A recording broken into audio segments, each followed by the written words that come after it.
കാടുകളും കുന്നുകളും കടന്ന് വിശ്വാസത്തിന്റെ പാതയിലൂടെ ലക്ഷങ്ങൾ എത്തുന്ന ഒരു ദിവ്യസ്ഥലം, അതാണ് ശബരിമല. ഭഗവാൻ അയ്യപ്പന് സമർപ്പിച്ചിരിക്കുന്ന ഈ ക്ഷേത്രം വിശ്വാസത്തിന്റെയും ആത്മീയതയുടെയും ഒരു പ്രതീകമാണ്. പുരാണങ്ങൾ പ്രകാരം അയ്യപ്പൻ ശിവനും മോഹിനി രൂപത്തിലുള്ള മഹാവിഷ്ണുവും ചേർന്നുണ്ടായ ദിവ്യസന്താനമാണ്. മഹിഷിയെ സംഹരിച്ചതിനു ശേഷം അയ്യപ്പൻ ശബരിമലയിൽ ബ്രഹ്മചാരിയായി തുടരാൻ തീരുമാനിച്ചു.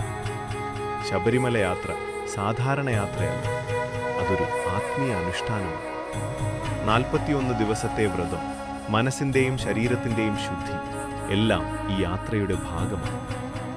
ഭക്തർ സ്വാമിയെ ശരണം അയ്യപ്പ എന്ന നാമം ജപിച്ച് കാടുകൾ കയറി മലമുകളിലെത്തുന്നു.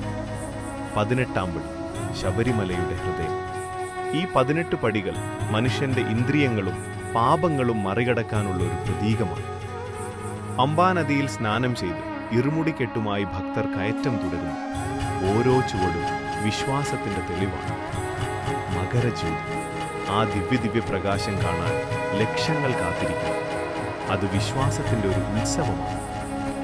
ശബരിമല ഒരു ക്ഷേത്രമല്ല, അത് ആത്മനിയന്ത്രണത്തിന്റെയും സമത്വത്തിന്റെയും ഒരു പാഠമാണ്.